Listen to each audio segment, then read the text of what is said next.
Hello दोस्तों, जय हिंद, नमस्कार। और आज हम बात करेंगे एसएससीजीडी में आई हुई वैकेंसी के ऊपर। ठीक है दोस्तों, तो चलिए स्टार्ट करते हैं। देखिए यहाँ पे लिखा हुआ है constable GD in central armed police forces, मतलब सीएपीएफ जिसको बोलते हैं, and SSF and rifleman GD in Assam rifles examination 2026। तो चलिए इसका सबसे पहले यहाँ पे डेट दिया हुआ है। ये फॉर्म अप्लाई कब से हो रहा है, मतलब कब से स्टार्ट हो रहा है अप्लाई होना, और इसका लास्ट डेट कब तक है। तो देखिए डेट इसका जो है 1 दिसंबर 2025 से शुरू हो चुका है। 1 दिसंबर से इसका स्टार्ट हो चुका है, जिसका लास्ट डेट है 31 दिसंबर तक। मतलब कुल मिला के आपको पूरा दिसंबर 1 महीना टाइम दिया गया है अप्लाई करने के लिए। दोस्तों इसमें जो है लास्ट सब कुछ ऑनलाइन एप्लीकेशन जो फॉर्म है सारा कुछ जमा करने के लिए आपका 31 दिसंबर तक ही टाइम दिया हुआ है। और वहीं अगर हम बात करें कि पेमेंट के लिए, तो ऑनलाइन फ़ी पेमेंट के लिए आपको 1 जनवरी तक का टाइम दिया गया है। मतलब एक दिन बढ़ा देता है। जैसे पेमेंट वगैरह अगर किसी का नहीं हो रहा है, नहीं हो पा रहा है किसी कारण से, तो उसके लिए जो है 1 दिन का टाइम बढ़ा दिया जाता है, जो जनवरी तक रख दिया गया है। उसके बाद दोस्तों यहाँ पे करेक्शन का भी डेट दे दिया है। करेक्शन आपका जो भी करना होगा वो 8 जनवरी से 10 जनवरी के बीच आपका करेक्शन भी हो जाएगा। ठीक है दोस्तों, इस पर भी आपको ध्यान देना है।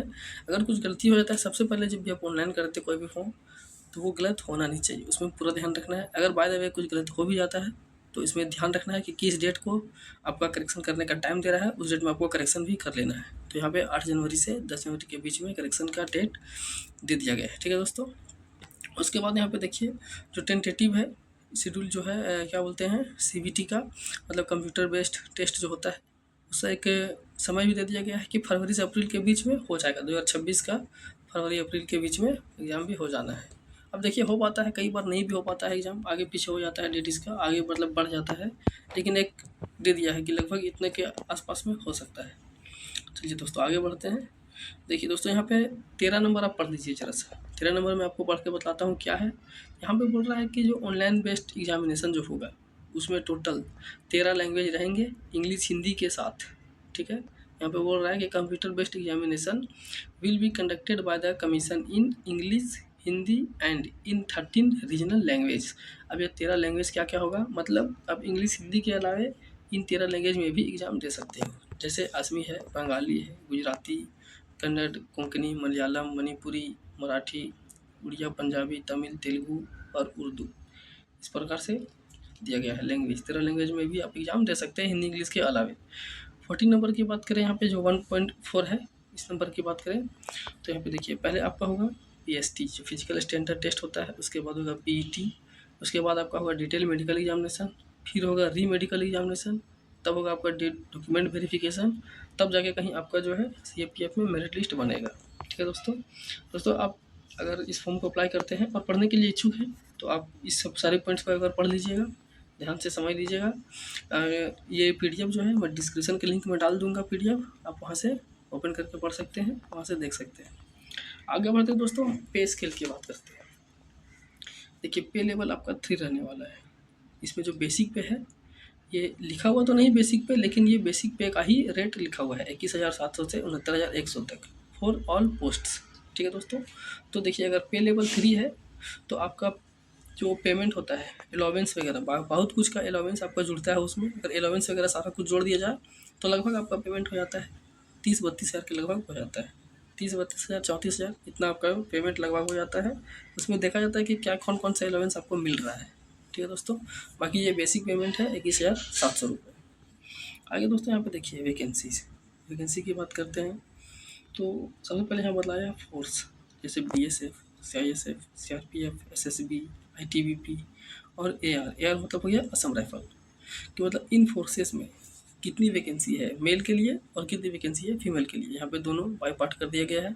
उसके अलावा दोस्तों यहाँ पे कैटेगरी वाइज भी डिवाइड कर दिया गया है कि किस कैटेगरी को कितनी सीटें दी गई है। ठीक है दोस्तों, यहाँ पे देखिए एससी के लिए, जैसे मैं फर्स्ट आपको बतलाता हूँ, बीएसएफ में एससी के लिए 78 सीटें हैं, एसटी के लिए 58 सीटें हैं, ओबीसी के लिए 113, ईडब्ल्यूएस के लिए 53 और यूआर के लिए, यूआर मतलब हो गया अनरिजर्व्ड, जिसको जनरल बोलते हैं, जनरल के लिए 222 सीटें। तो टोटल बीएसएफ में 524 सीटें हैं जो है मेल के लिए। वहीं फीमेल की बात करें तो एससी में 11 है, एसटी में 7 है, ओबीसी में 20 है, ईडब्ल्यूएस में 5 है और अनरिजर्व्ड जो है जनरल उसमें 49 है। मतलब कुल मिला के बीएसएफ में 92 सीटें हैं फीमेल के लिए। और इस प्रकार से देखा जाए तो टोटल 616 सीटें हैं। जो 616 सीटें बीएसएफ के लिए है, सीआईएसएफ के लिए 14,595 सीटें हैं टोटल। मैं टोटल ग्राउंड टोटल बतला रहा हूँ, जो फीमेल मेल दोनों मिला के है, ठीक है। सीआरपीएफ में बात करें तो 5,490 सीटें हैं। एसएसबी में देखे जाए तो 1,764 सीटें हैं। आईटीबीपी में 1,293 सीटें और असम राइफल में 1,706 सीटें हैं। तो इस प्रकार से टोटल इतने सीटें हैं। और यहाँ नीचे दोस्तों एसएसएफ के लिए भी है। एसएसएफ में टोटल 23 सीटें हैं। और कुल मिलाकर अगर देखा जाए तो एसएससीजीडी का जो वैकेंसी निकला है वो 25,487 पर निकला है। मैं आपको बता देता हूँ, एक बार आप यहाँ पे ध्यान दीजिएगा। देखिए ये जो नंबर यहाँ पे दिखला रहा है, ये जो नंबर यहाँ पे दिखला रहा है यही है टोटल वैकेंसी, 25,487 वैकेंसी ये टोटल है। ये सारा कुछ मिला के है, इसमें जितना भी यहाँ फोर्सेस लिखी हुई है मेल फीमेल दोनों मिला के, इसमें कुल टोटल 25,487 वैकेंसी पर ये पोस्ट ये फॉर्म निकली हुई है। और चलिए आगे बढ़ते हैं, देख लेते हैं इसमें क्या ज़रूरी है। नेशनलिटी वगैरह तो आपको पता होगा दोस्तों। एज लिमिट की बात करें तो एज लिमिट दोस्तों इसमें 18 से 23 साल, देखिए यहाँ पे लिखा हुआ है, मैं आपको दिखला देता हूँ। अभी 18 से 23 साल देखिए एज लिमिट रखा गया है, 18 से 23 साल रखा गया है दोस्तों। उसके अलावे देखिए यहाँ पे कैटेगरी वाइज एज रिलैक्सेशन भी मिलता है, ठीक है दोस्तों। जैसे एसटी एससी को 5 साल मिलता है, ओबीसी को 3 साल मिलता है, एक सर्विसमैन है उनको भी 3 साल मिलता है। इस प्रकार से एज रिलैक्सेशन भी मिलता है, ठीक है दोस्तों। ये सब भी एज रिलैक्सेशन है, इसको पढ़ लेना। अगर मैं बहुत कुछ डिटेल में बताऊँ तो वीडियो काफ़ी लंबा हो जाएगा, इसलिए मैं सारा कुछ डिटेल में नहीं बता रहा हूँ। जो ज़रूरी है इंपॉर्टेंट टॉपिक जो है मैं उसी पर डिस्कस कर रहा हूँ, ठीक है दोस्तों। अगर आप पढ़ना चाहें तो मैं डिस्क्रिप्शन में डाल दूँगा, डिस्क्रिप्शन के लिंक में मैं दे दूँगा इस PDF का लिंक, वहाँ से आप पढ़ सकते हैं। चलिए आगे बढ़ते हैं दोस्तों। ये सारा कुछ है, ये बहुत कुछ ज़रूरी नहीं है दोस्तों इसमें से जानना सब कुछ, बाकी जो भी ज़रूरी है मैं आपको बता देता हूँ, ठीक है दोस्तों।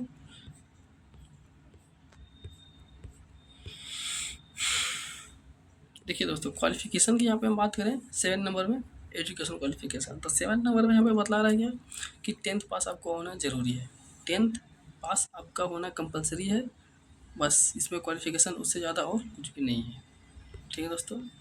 अगर आप इंटरमीडिएट हैं या ग्रेजुएट हैं तो आगे चल के अपने ड्यूटी के टाइम में, आपका जॉब होने के बाद ड्यूटी के टाइम में आपका जो है सो जब भी आपका पोस्टिंग होगा, मतलब आपका जब बढ़ेगा पोस्टिंग बढ़ेगा, मतलब समझ लेना जब आपका ग्रेड बढ़ेगा, तो अगर आप ग्रेजुएट हैं इंटरमीडिएट हैं तो वहाँ पे आपको लाभ होता है। अब यहाँ पे देखते हैं NCC सर्टिफिकेट के बारे में। चलिए बतलाता हूँ मैं। NCC सी सर्टिफिकेट में क्या मतलब है। सी सर्टिफिकेट अगर आपके पास है तो आपको मिलेगा 5% maximum marks of the examination, मतलब आपका जो भी एग्जामिनेशन जितना भी नंबर का हो रहा है, मान लीजिए अगर आपका टोटल 100 नंबर का एग्ज़ाम हो रहा है तो उसमें आपको 5 नंबर दिए जाएंगे अगर आपके पास NCC का सीट सर्टिफिकेट है। दोस्तों 5 नंबर बहुत मायने रखता है आपका सिलेक्शन के लिए। किसी भी सिलेक्शन के लिए 2 नंबर भी जो यहाँ पे NCC सर्टिफिकेट ए का है, NCC ए सर्टिफिकेट जिनके पास भी है, तो आप ऑनलाइन करते टाइम अपना सर्टिफिकेट ज़रूर डालें, ऑनलाइन करते वक्त भी डालें, और जब भी आप मेडिकल वगैरह के लिए जाते हैं, फिजिकल वगैरह के लिए जाते हैं, तो वहाँ पे आपको NCC सर्टिफिकेट लेकर जाना है, ठीक है दोस्तों। वहाँ पे आपको बहुत मदद होती है। और सबसे बड़ी बात है कि अगर 2 नंबर भी आपको मिल रहा है, 100 नंबर में 2 नंबर भी आपको अगर फ्री में मिल रहा है जो NCC के माध्यम से, NCC अगर B सर्टिफिकेट है तो 3 नंबर मिल रहा है, अगर 100 नंबर के है तो 200 नंबर के है तो सी सर्टिफिकेट वालों को 10 नंबर मिलेगा, मतलब आप समझ रहे हैं 5%, कुल मिला के जितना भी है 5% आपको मिलेगा। तो NCC का सर्टिफिकेट अप्लाई करना है अगर आपके पास है तो, ठीक है दोस्तों। चलिए आगे बढ़ते हैं।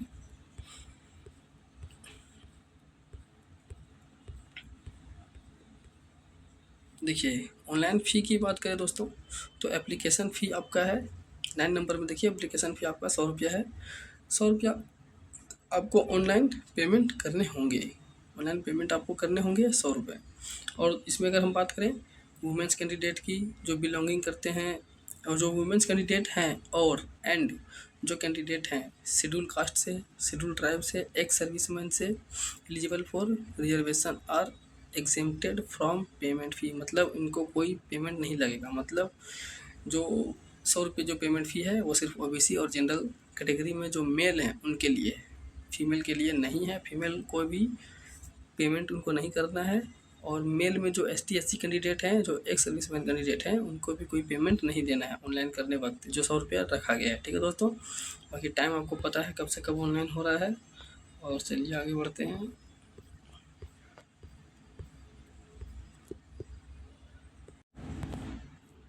दोस्तों यहाँ पे हम बात करते हैं सेंटर, जो एग्जामिनेशन सेंटर जो है वो कहाँ कहाँ देने वाला है। तो देखिए मैं आपको बता देता हूँ। नंबर 1 में जो है आप देख लीजिए यहाँ पे, सबसे पहले हम पढ़ते हैं कि लिखा क्या है, ऊपर वाला पढ़ते हैं, उसके बाद मैं आपको बतलाऊंगा कि कहाँ किसका सेंटर दे रहा है। देखिए सबसे पहले बोल रहा है examination centre and centre code. आगे देखिए SSC region and state UTs under the jurisdiction of the region. मतलब कि आपको यहाँ पे क्या बतला रहा है, सेंट्रल रीजन सीआर, मतलब बिहार और उत्तर प्रदेश का किस किस जगह में सेंटर है।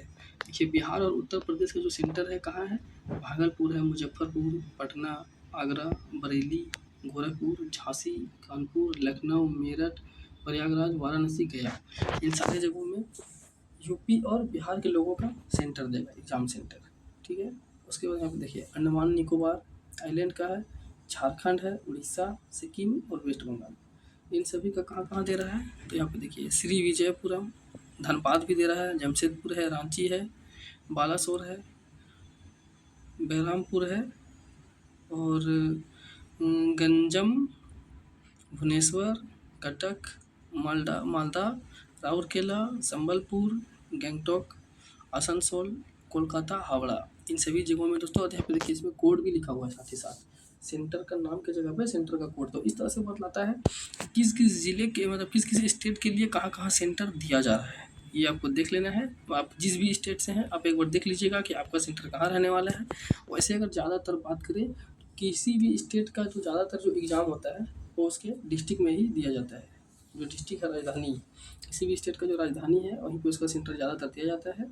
ये सारा कुछ डिटेल में आप देख लीजिएगा दोस्तों। मैं पीडीएफ डाल दूंगा डिस्क्रिप्शन के लिंक में, पीडीएफ दे दूंगा, आप वहाँ से डिस्क्रिप्शन कैसे दिखा जाता है मैं आपको बता देता हूँ। जब भी आप वीडियो चालू कीजिएगा तो नीचे में लिखा होगा कुछ मेरे जो मैंने लिखा होगा डिस्क्रिप्शन टाइटल्स, वो टाइटल्स वगैरह दिखेंगे आपको। उसके बाद दिखेगा मोर में जैसे ही क्लिक कीजिएगा नीचे खुल जाएगा, वहाँ पे लिखा हुआ मिलेगा पीडीएफ लिंक, उसको क्लिक कीजिएगा, वहाँ से आपका पीडीएफ ओपन हो जाएगा। ठीक है, फिर वहाँ से आप देख सकिएगा, सारा पीडीएफ आप पढ़ सकते हैं। चलिए दोस्तों आगे बढ़ते हैं। ये हो गया 11 नंबर। उसके बाद यहाँ पे देखिए दोस्तों 12 नंबर में क्या बता रहा है, एग्जामिनेशन जो है कंप्यूटर बेस्ड एग्जामिनेशन। इसमें टोटल आपके कितने क्वेश्चंस होंगे, कितना नंबर होगा, सारा कुछ डिटेल किया गया है। तो चलिए देखते हैं। यहाँ पे देखिए सबसे पहले बता रहा है क्या, पार्ट वन में जो है क्या है आपका general intelligence and reasoning. Total number of question 20, maximum marks कितना है 40, मतलब पर क्वेश्चन आपका 2 नंबर का है। ठीक है दोस्तों। अब यहाँ पे देखिए पार्ट बी में है general knowledge and general awareness. इसमें भी टोटल नंबर क्वेश्चन है 20, टोटल मैक्सिमम मार्क्स इसमें क्या है 40। मतलब दोस्तों देखिए इस प्रकार से एलिमेंट्री मैथमेटिक्स, हिंदी या फिर इंग्लिश, इस प्रकार से 4 पार्ट्स में आपका एग्ज़ाम है। मतलब 4 पार्ट्स में आपका सब्जेक्ट है, 4 सब्जेक्ट है, 4 सब्जेक्ट में टोटल 20-20 क्वेश्चन होंगे और जो 40 नंबर के होंगे। आपको टोटल टाइम मिलेगा 60 मिनट, मतलब 1 घंटा। ठीक है दोस्तों, 1 घंटा आपको टाइम मिलेगा और पर क्वेश्चन आपका 2 नंबर का होगा। तो इस प्रकार से आप देख लीजिए आपको तैयारी कैसा रखना है। 20 मिनट में 20 क्वेश्चन जो है आपको 15 मिनट में सॉल्व करने हैं हर सब्जेक्ट के।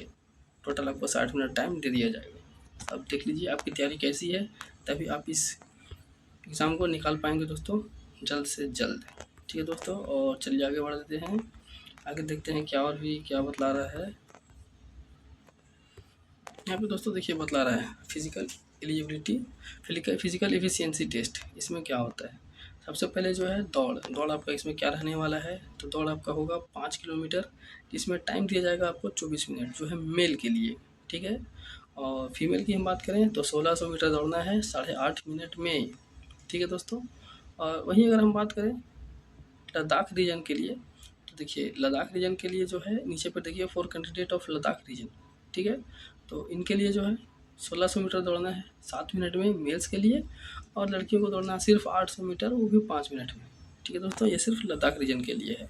बाकी अदर देन जो है उनके लिए, मतलब जो झारखंड, बिहार इधर वगैरह से पूरे भारत से हैं, उनके लिए ये सिस्टम है कि मेल को 5 किलोमीटर दौड़ना होगा 24 मिनट में, और फीमेल को 1600 मीटर दौड़ना है 8.5 मिनट में। ये होगी पीईटी। और उसके बाद देखिए यहाँ पे पीएसटी में क्या बोल रहा है, हाइट जो है मेल का होना चाहिए 170 सेंटीमीटर। दोस्तों 170 सेंटीमीटर लिखा है, लेकिन अब जब भी जाइएगा फिजिकल के लिए वहाँ नापता है 171 सेंटीमीटर जो होते हैं उनको 170 सेंटीमीटर नापा जाता है। मैं आपको बतला दे रहा हूँ, अगर आपका हाइट 170 सेंटीमीटर ही है, पक्का है, तो आपको छाँट देंगे। मैं आपको बतला रहा हूँ, ऐसा मैंने देखा है कि जो 170 सेंटीमीटर होते हैं एक्चुअल में 170 सेंटीमीटर होते हैं, उनको वहाँ पे नापी के टाइम जब वहाँ पे मापा जाता है उनका हाइट 1 सेंटीमीटर कम कर दिया जाता है, 8 सेंटीमीटर कम हो जाता है। ठीक है, तो अगर जो 171 है वही 170 में क्लियर हो पाएंगे, इतना मैं आपको बतला दे रहा हूँ। बाकी फीमेल के लिए 157 सेंटीमीटर है। ये दोस्तों जनरल है सभी के लिए। बाकी कुछ कुछ अलग अलग जो है ट्राइब्स वगैरह हैं, कुछ अलग डिस्ट्रिक्ट वगैरह हैं, उनके लिए कुछ प्रावधान रखा गया है, कम हाइट के लिए भी रखा गया है। चेस्ट की बात करें तो अनएक्सपेंडेड 80 होना चाहिए और 5 सेंटीमीटर आपको फुलाना है, मतलब 85 होना चाहिए। ठीक है दोस्तों, बाकी शेड्यूल ट्राइब वगैरह के लिए कुछ दिया गया है, प्रावधान कुछ रखा गया है। ये सारा कुछ अब पढ़ने की आपको ज़रूरत नहीं है। मेडिकल वगैरह दोस्तों आपका होगा जब आपका एग्ज़ाम क्लियर हो जाएगा, फिजिकल क्लियर हो जाएगा, तब आपका मेडिकल भी होगा। इसमें एनसीसी सर्टिफिकेट का भी मांग होगा। मैंने आपको बतलाया है, आपका मेरिट बनेगा जो एनसीसी सर्टिफिकेट, उसमें बहुत मायने रखता है दोस्तों। ठीक है दोस्तों, और चलिए जो भी ज़रूरी चीज़ थी मैंने वो आपको डिस्कस कर दिया है। इंपॉर्टेंट पॉइंट्स जो भी था वो सारा कुछ मैंने आपको क्लियर कर दिया है। देखिए यहाँ पे बोल रहा है क्या कि आपके पास अगर ये सारी चीज़ें हैं, आधार कार्ड में किसी भी प्रकार से कोई भी त्रुटि है, ठीक है दोस्तों, अगर आधार कार्ड में आपका किसी भी प्रकार से कोई भी समस्या है, कुछ भी दिक्कत है, तो आपको voter ID card, driving licence, PAN card, passport, ये सब वगैरह वगैरह आपको रखना बहुत ज़रूरी है। अगर एक सर्विसमैन है तो आपका एम्प्लॉय कार्ड होगा, या फिर एक सर्विसमैन का जो डिस्चार्ज बुक वगैरह होता है, ये सब आपको रखना ज़रूरी है। किसी प्रकार से अगर आधार कार्ड में त्रुटि पाया जाता है तब। ठीक है दोस्तों, तो चलिए देखिए यहाँ से इस प्रकार से दिया हुआ है, एनसीसी सर्टिफिकेट वगैरह फिर से बतलाया हुआ है। ठीक है दोस्तों, और आपने अगर सारा वीडियो देखा है तो आपको जो भी इम्पोर्टेंट चीज़ें जो है इसमें वो सारी आपको बातें समझ में आ गई होंगी। और अब हम बात करते हैं दोस्तों सिर्फ लास्ट में कि दोस्तों मैं आपके लिए मेहनत करता हूँ, सारा वीडियो में आपको एक एक पॉइंट पढ़ पढ़ के बतलाता हूँ, सारी जानकारी देता हूँ। आपको क्या है, सिर्फ सुनना है और देखना है, जितना ध्यान से आपको पढ़ने की ज़रूरत है नहीं। दोस्तों अगर वीडियो आपको अच्छा लगता है तो वीडियो को लाइक कीजिए, और सारी वैकेंसी की अपडेट के लिए, जो भी वैकेंसी आता है, इन सारा अपडेट के लिए आप मेरे चैनल से जुड़े रहें, चैनल को सब्सक्राइब करें। और वीडियो में लास्ट तक बने रहने के लिए बहुत बहुत धन्यवाद। जय हिंद।